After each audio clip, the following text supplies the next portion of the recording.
आप सबका स्वागत है। आज की जो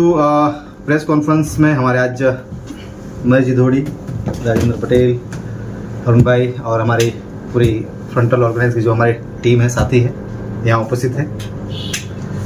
आज की प्रेस कॉन्फ्रेंस जो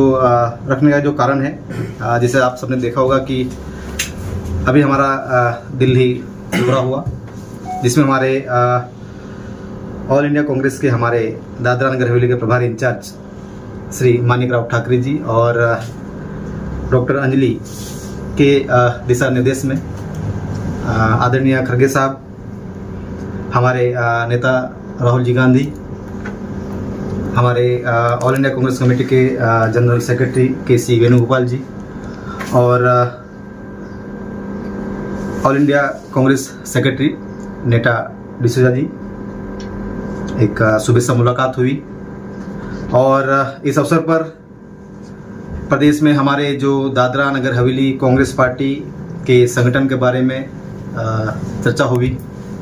साथ ही जो पिछले 7-8 साल में या जो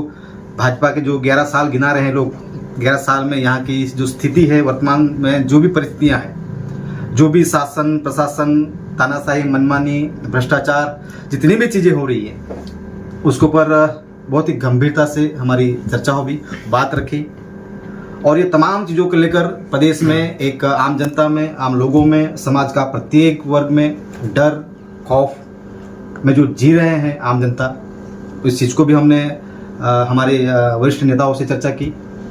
और इस सारी चीज़ों को ध्यान में रखते हुए ऑल इंडिया कांग्रेस कमेटी के हमारे नेताओं ने आश्वस्त किया है कि अब तक जो भी हुआ हो है या उसे भूलकर यहाँ दादरा नगर हवेली में अभी हम प्रदेश की जनता के हक अधिकारों की लड़ाई के लिए ऑल इंडिया कांग्रेस कमेटी की ओर से जिस तरह से भी सपोर्ट सहयोग चाहिए, हमारे ऑल इंडिया कांग्रेस कमेटी के नेता सभी हमारे सहयोग करेंगे, ऐसा हमें आश्वस्त किया है। बहुत खुशी की बात है कि दादरा नगर में पहली बार इस तरह से एक नई ऊर्जा के साथ एक नया कांग्रेस संगठन और कांग्रेस की विचारधारा के साथ लेकर, जो कांग्रेस की जो आइडियोलॉजी है, सभी समाज के साथ लेकर कांग्रेस पार्टी और कांग्रेस संगठन को हम मजबूत करेंगे। और ऑल इंडिया कांग्रेस कमेटी के दिशा निर्देश में हम यहाँ पर हमारी कांग्रेस पार्टी को मजबूत करने का आश्वासन भी हमने किया है। साथ ही अभी आप सब जानते होंगे कि हमने ये भी कहा कि जो पूरे ऑल इंडिया लेवल पर कांग्रेस पार्टी को जो संगठन जो सृजन अभियान के तहत चलाया जा रहा है, उसी अभियान के तहत हम लोग आने वाले दिनों में दादरा नगर हवेली में हमारी पूरी टीम आने वाले सोमवार से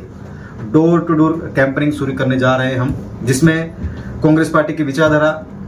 लोगों तक, जन जन तक पहुंचाने के लिए और हमारे साथ जो प्रदेश में जो वर्तमान समय में जो स्थिति है, जो समस्या चल रही है, जनता के हक अधिकारों की लड़ाई लड़ने वाले लोगों को, कांग्रेस पार्टी की विचारधाराओं से जो सहमत लोग हैं,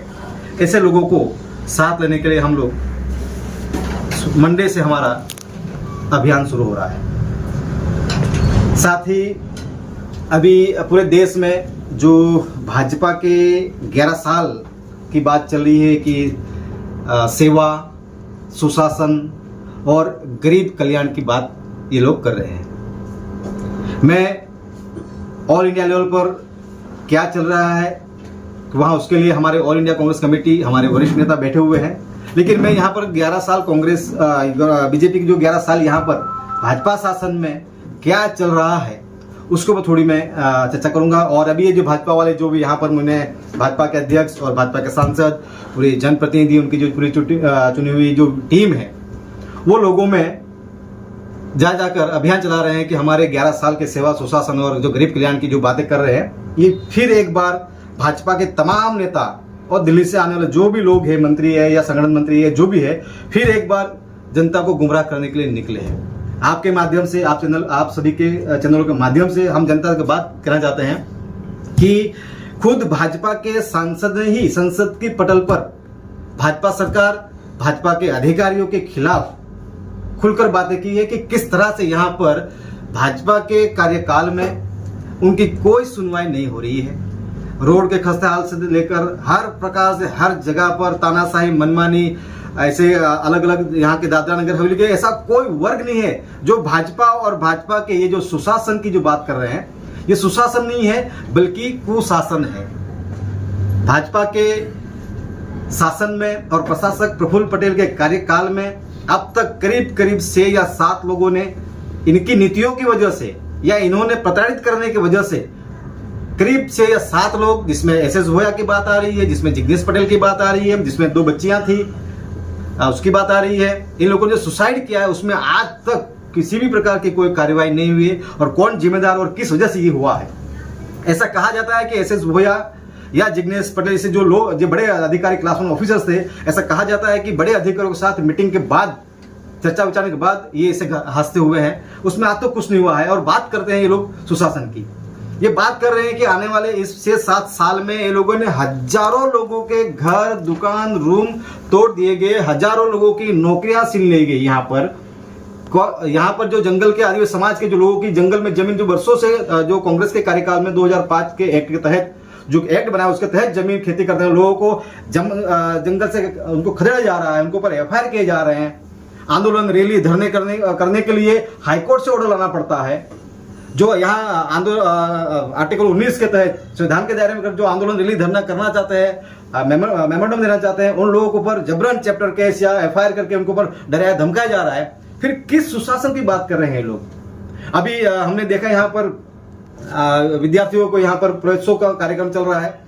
कई बच्चे यहाँ जो दादरा नगर हवेली में अलग अलग स्टेट में यहाँ पर जो पढ़ाई करने के लिए गए, उनको आज तक स्कॉलरशिप नहीं दी गई है और उस वजह से कई बच्चों ने आधा अधूरा स्कूल कॉलेज छोड़कर उनको यहाँ पढ़ा है।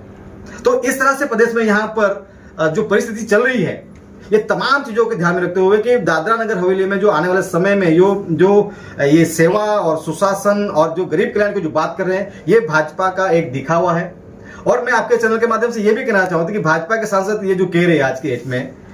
कि वो खुद जो करीब 12,000 करोड़ का यहाँ का जो प्रोजेक्ट है उसमें बहुत करोड़ों का भ्रष्टाचार हुआ है, ये खुद भाजपा की संसद के पटल तक कह चुकी है। यही नहीं, अब तक यहां पर करोड़ों रुपए के प्रोजेक्ट लाए गए, काम हो रहे हैं। उसमें ये जब से ये संसद बनी है, जो जितने भी यहां पर जो प्रोजेक्ट अनावरण किए गए, उद्घाटन किए गए, उसमें कहीं भी सांसद महोदया जी का वो तख्ती पर नाम तक नहीं है। फिर किस सुशासन की लोग बात कर रहे हैं? इसलिए मैं कह रहा हूं कि ये दादरा नगर हवेली में सेवा, सुशासन, जो गरीब कल्याण की बात है, गरीबों को हटाने का काम किया है, छोटे मोटे व्यापारियों को हटाने का काम किया है, लोगों की नौकरियां छीनने का काम किया। यहाँ पर जो मिनिमम जो वेजेस है, आज भी प्राइवेट सेक्टर छोड़िए, वो गवर्नमेंट में भिन्न भिन्न डिपार्टमेंट विभागों में जो लोग हैं उनको मिनिमम वेजेस नहीं दिया जा रहा है, उनको पीएफ की नहीं दिया जा रहा है, उनको 8,000, 9,000 में 7,000 में काम करवाया जा रहा है। फिर किस सुशासन की लोग बात कर रहे हैं, समझ में नहीं आ रहा है। कांग्रेस पार्टी जो भाजपा के 11 साल जो अभियान चला रहे हैं, बिल्कुल उसकी हम निंदा करते हैं। और फिर ये लोग भाजपा वाले दादरा नगर जनता को गुमराह करने के लिए निकले हैं। और मैं आपके चैनल से माध्यम ये भी कहना चाहूंगा कि इनके पास कोई काम धंधे नहीं है, बस सिर्फ और सिर्फ भाजपा के नेताओं की पुण्यतिथि, किसी के जन्म जयंती, सिर्फ ऊपर से जो भी आदेश आता है उसके ऊपर बस ऊपर वाला कोई डमरू बजाता है और ये भाजपा के दादरा नगर के नेता बस डमरू लेकर नाचते निकल पड़ते हैं। ये आज इनकी हालत है। लेकिन आप लोगों के माध्यम से हम आश्वस्त करना चाहते हैं और जनता को भी आश्वस्त करना चाहते हैं कि आने वाले समय में दादरा नगर हवेली में एक नई कांग्रेस, नया ढांचा, पूरा स्ट्रक्चर हमारा तैयार होने जा रहा है यहाँ पर। और आपके चैनलों के माध्यम से हम कहेंगे कि जो सही में प्रदेश की जनता के हक अधिकारों की लड़ाई जो लड़ना चाहता है, जिनको सही में सेवा करनी है, जिनको जो गलत तो गलत कह सके, जो सही को सही और चोर को चोर कह सके, ऐसे युवा, ऐसे साथी कांग्रेस पार्टी में हम उनका स्वागत करते हैं। और प्रदेश के ऐसे लोगों की जरूरत है कि आने वाला समय, क्योंकि जिस हिसाब से भाजपा का शासन चल रहा है, क्योंकि यहाँ पर बिल्कुल मैं तो ये कहूंगा कि जो जनप्रतिनिधियों के जो अस्तित्व है लोगों को खत्म कर दिया गया है, लोकशाही या लोकतंत्र पूरी तरह से दादरा नगर हवेली में इन लोगों ने खत्म कर दिया गया है साथियों। तो आने वाले समय में हम लोग अभी, जैसे कि मैंने कहा कि आने वाले समय में कांग्रेस पार्टी आने वाले मंडे से हम डोर टू डोर कैंपेनिंग शुरू करने जा रहे हैं और लोगों को स्वागत करेंगे। और आने वाले समय में पूरी ताकत के साथ आने वाले जो भी लोकल सेल्फ गवर्नमेंट का जो चुनाव है, उस चुनाव को लेकर हम आगे की रणनीति करेंगे। साथ ही आपके माध्यम से ये भी जनता को आश्वस्त करना चाहता हूं, जो भी प्रदेश के जो लोग हैं, क्योंकि वर्तमान समय में जिला पंचायत, नगर परिषद और ग्राम पंचायत में तमाम पावर भाजपा के कार्यकाल में ही छीने गए थे उन तमाम पावर्स को वापस लेने के लिए हमने विशेष ऑल इंडिया कांग्रेस कमेटी के हमारे वरिष्ठ नेताओं से चर्चा की है कि वहां पर पंचायत राज तो है, लेकिन पंचायत राज के पावर्स हमारे जनप्रतिनिधियों के पास नहीं है। इसलिए हमें लीगल की तौर पर लीगल टीम हमें वहां पर ऑल इंडिया कांग्रेस टीम की हमारी टीम ने आश्वस्त किया है कि आने वाले समय में हम इस चीज को लेकर पीआईएल भी करेंगे। ये हमें all India Congress committee team ने हमें आश्वस्त किया है, हर प्रकार से सपोर्ट करेंगे और जो भी जनप्रतिनिधि जो पावर छीने गए हैं उसको पुनः हमारे जनप्रतिनिधियों को मिले। और आने वाले समय में संभावनाएं ऐसी है, हो सकता है आने वाली जो हमारे लोकल सेल्फ गवर्नमेंट के जो चुनाव है, जिला पंचायत है, नगर परिषद है या ग्राम पंचायत में, हो सकता है कि हमारी सरकार कांग्रेस पार्टी की सरकार बने, ऐसा हमें लग रहा है। इसलिए हम लोग अभी से उसकी तैयारी कर रहे हैं। ये मजबूत बीजेपी के सामने उभरती कांग्रेस के बीच मुकाबला होने जा रहा है, कितना बड़ा चुनौतीपूर्ण मानते हैं यह लड़ाई आप? देखिए, मैंने बताया कि बीजेपी में एक ऐसा नाम बताइए किसी नेता का जो जनता के बारे में सोचता हो या जनता के हक अधिकार को लड़ाई लड़ता हो। एक नाम बताइए आप। मीडिया के सामने खुली चुनौती है और मैं ये 11 साल के सुशासन करने को जनता को गुमराह करने के लिए निकले हैं। आपके मीडिया के माध्यम से मेरी खुली चुनौती है बीजेपी के एजेंटों को कि 11 साल के सेवा, सुशासन, गरीब कल्याण के लेकर हमारे सामने आमने सामने एक खुली डिबेट हो जाए। आपके सामने मीडिया के सामने हम चैलेंज खुली दे रहे हैं, किसी भी बीजेपी के नेता में अगर दम है तो कांग्रेस के सामने आमने सामने होकर एक डिबेट हो जाए।